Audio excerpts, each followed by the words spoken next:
Hello everyone and welcome back to my channel. तर finally आता आम्ही पोहोचलो आहे आमच्या घरी बँगलोरला। तुम्ही बघू शकता सर्व घरामध्ये पसारा, आल्या आल्या अव्याने तिचे सर्व टॉयज काढले। बाल्कन्या फार घाण झाल्या आहेत, सर्व धूळ धूळ आहे। यावेळेस खूपच धूळ झालेली आहे घरामध्ये, कारण इथं म्हणतात पाऊस पडला होता आणि खूप वारा सुद्धा सुटलेला। घरी येताबरोबरच मी झेप्टोची ऑर्डर पुट केली होती, सर्व भाजीपाला, दूध, दही। आज मी अगदी येताबरोबर स्वयंपाक तर काही करणार नाही, कारण असं घर बघून तर माझी स्वयंपाकाची काही इच्छाच नाही आहे।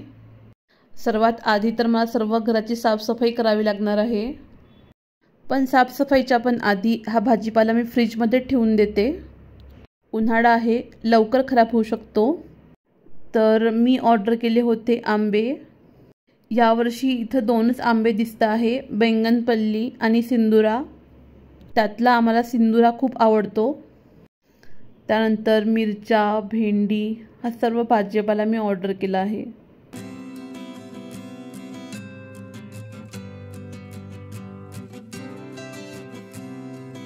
आणि आज ऑर्डर व्हॅल्यू जास्त असल्यामुळे मला ह्या 3 गोष्टी फ्रीमध्ये मिळाल्या आहेत, म्हणजे 1-1 रुपयाला होत्या। त्यामध्ये आहे ही हवन सामग्री, कॅन्डल्स आहेत आणि माताजीची चुंदरी आहे।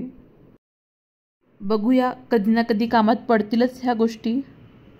तशी ही ओढणी तुळशी विवाहाला कामात पडेल।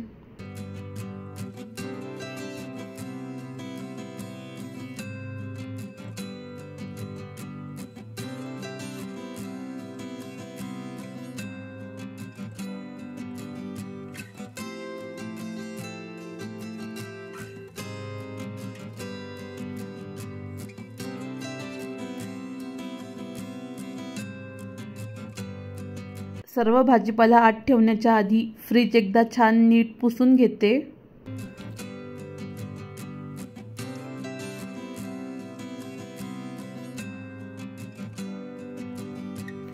तर यात आहे लिंबू, घरची आहेत, गावाकडची। आमच्या सोबत लिंबांनी पण मस्त प्रवास केला आहे।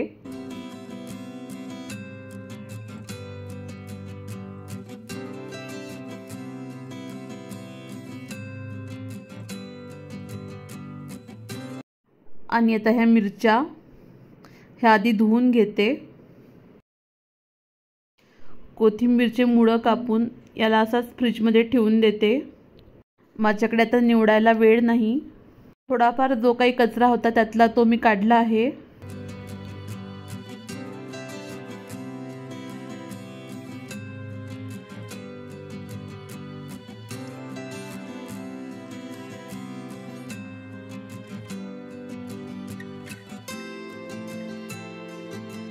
कांदे ऑर्डर केले होते ते भरून ठेवते, नाहीतर मग पुन्हा घर क्लीन केल्यानंतर त्याचा कचरा पडेल। लसूण सुद्धा संपला होता, तो पण ऑर्डर केला।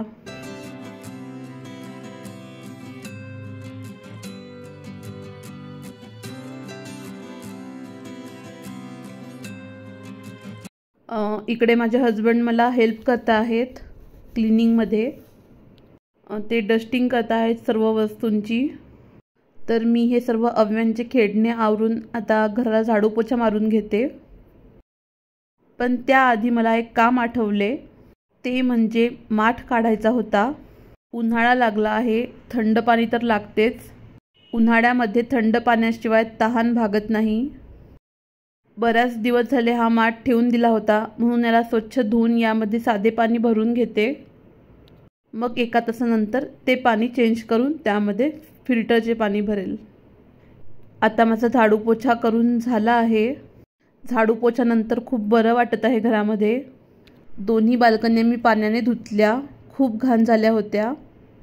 सर्व क्लिनिंग झाल्यानंतर मी अंघोळ केली आणि आता हे सर्व कपडे धुवायला टाकते आहे।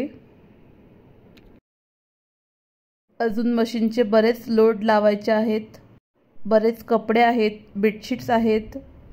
मी घरी आल्यानंतर सर्वात आधी सर्व बेडशीट चेंज करते, खूप धूळ बसलेली असते त्यावरती। इकडे माठामध्ये पाणी भरून 2 तास झाले आहेत. त्याला आता स्वच्छ धुवून त्यामध्ये प्यायचे पाणी भरणार आहे.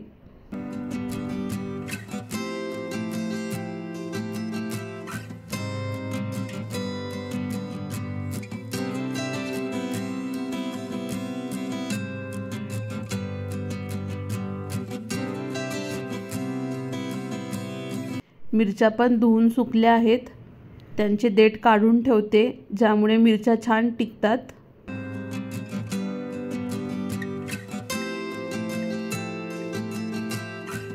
ऑर्डर केलेलं जेवण आता आलं आहे. साफसफाई करून भूक पण खूप लागलेली आहे. तर इथं ऑर्डर केलं आहे आम्ही डोसा, मसाला डोसा, वडे, इडली, दही वडा, जो आमचा नेहमीचाच फेवरेट नाश्ता आहे. त्यानंतर आता घरून जो झोरा भरून आणला होता तो काढते आहे. तर त्यामध्ये आहे हे बटाट्याचे चिप्स, त्यानंतर हे केळीचे चिप्स, यामध्ये आहे शेवया, लोणची, मसाला, तिखट, पापड वगैरे बऱ्याच अशा गोष्टी आहेत. हे सर्व लावायला यासाठी डब्बे शोधायला मला 1-2 तास तर जातीलच. तर ते सर्व झाल्यानंतर आम्ही मंदिरामध्ये गेलो होतो, कारण आज आहे रामनवमी. मंदिरामधून दर्शन करून आल्यानंतर आता मी संध्याकाळच्या स्वयंपाकासाठी लागली आहे. तर संध्याकाळच्या स्वयंपाकामध्ये मी आज बनवते आहे पास्ता. रेड सॉस पास्ता बनवते आहे मी आज.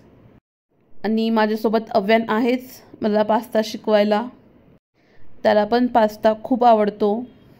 तर इथं मी पाण्यामध्ये थोडंसं मीठ आणि तेल घालून पास्ता शिजवायला ठेवते आहे. बाहेरच्या देशामध्ये पास्ता थोडासा कचवटच ठेवतात, पण मी पूर्ण शिजवून घेते. मला अगदी सॉफ्ट आवडतो पास्ता. तर पास्ता बनवण्यासाठी इथं मी शिमला मिरची, कांदा आणि टोमॅटो चिरून घेते आहे. लसणाचे अगदी बारीक काप करून घेतले आहेत.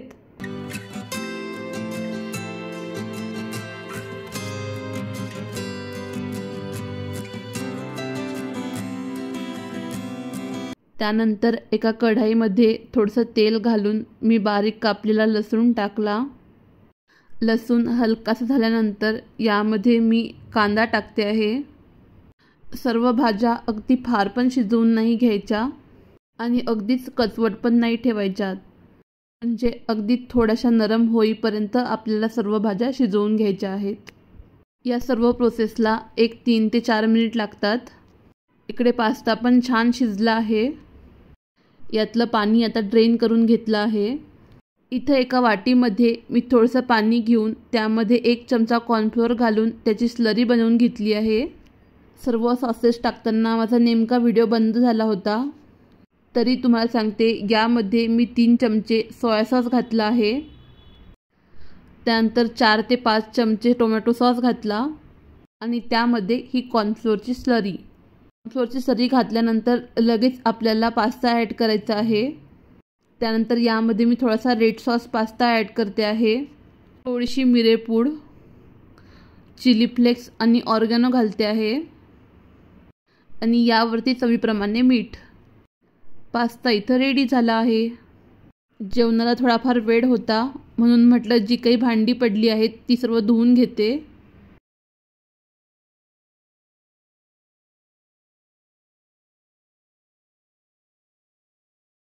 आणि आज पास्ता असल्यामुळे माझ्या अवला लवकरच भूक लागली. पास्ता असला की अव्यन त्याच्या हाताने खातो आणि आजकाल तर काय सर्वच त्याच्या हाताने खायला मागतो आणि अर्ध खाली सांडतो. तर आज आहे डे 2. मी काल रात्री जेवणानंतर सर्व ह्या बॅग खाली केल्या. तर आता ह्या बॅग छान नीट पुसून ठेवून द्यायच्या आहेत आणि हे ब्लँकेट ट्रेनमधले असल्यामुळे ते धुवून घ्यायचे आहे. तर आज जेवणामध्ये मी बनवते आहे पालक पनीर. इथं ऑनलाईन क्लीन अँड वॉश पालक मिळतो, म्हणजे धुतलेला आणि स्वच्छ केलेला. तरीसुद्धा मी एकदा घरी पुन्हा धुवून घेते.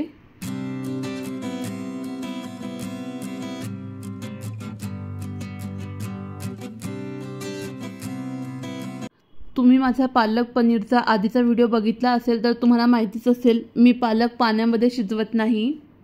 कढईमध्ये थोडंसं तेल घालून त्यामध्येच मी पालक शिजवून घेते।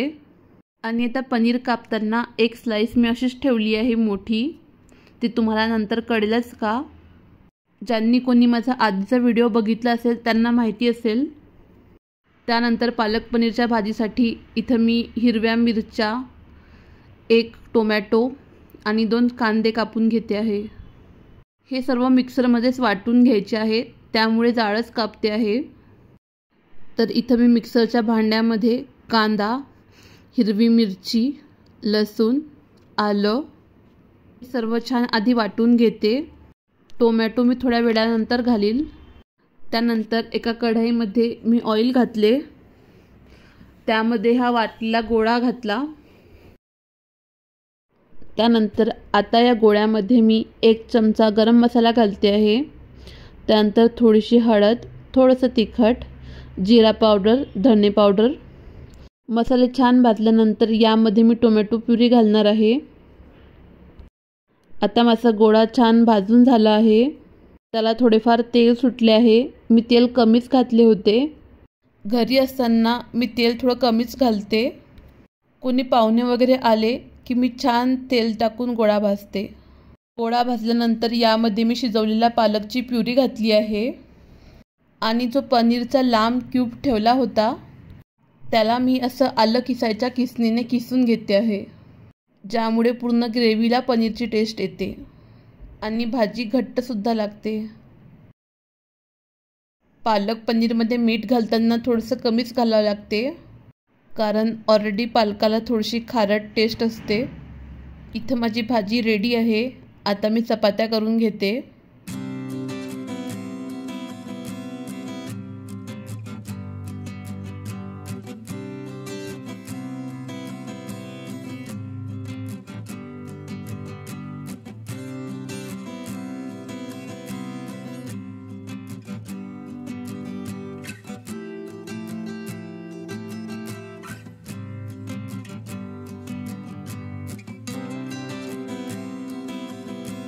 आणि आज पालक पनीर सोबत एक सिंपल रायता बनवते विदाऊट कांदा टोमॅटो। तर इथं मी दह्यामध्ये जिरा पावडर, काळं मीठ आणि साधं मीठ घातलं आहे। हे सर्व छान मिक्स करून यावरती बुंदी घालेल। या जेवायला।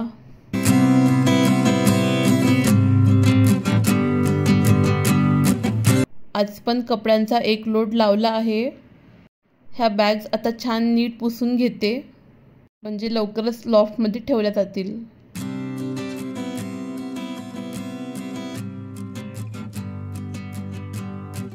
आणि याच कारणामुळे मी शूटिंग करू शकत नाही। मी ट्रायपॉड काढला की याला पाहिजेच असतो। तर पुण्याला तुळशीबागमध्ये फिरताना मला ही लोखंडाची कढई दिसली।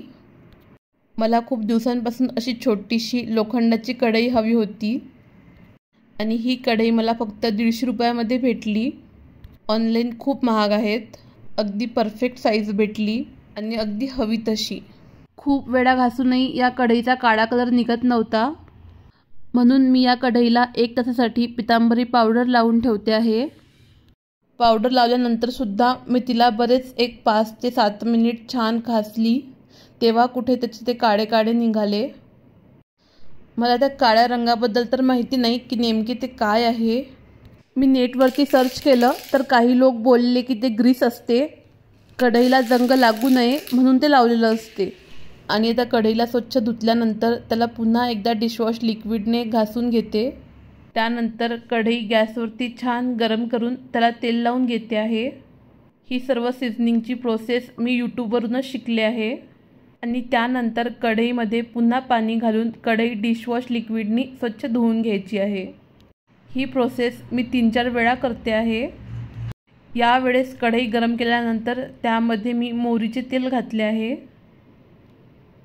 आणि सेम यानंतर पण याला धुवून घेईल। असे 3-4 वेळा केल्याने कढईला जंग लागत नाही। तर हा व्हिडिओ मी इथंच थांबवते। तर कसा वाटला तुम्हाला हा व्हिडिओ मला कमेंट्समध्ये नक्की कळवा आणि व्हिडिओ आवडला असेल तर माझ्या व्हिडिओला लाईक करा, शेअर करा आणि माझ्या चॅनलला सबस्क्राईब करा। थँक्यू।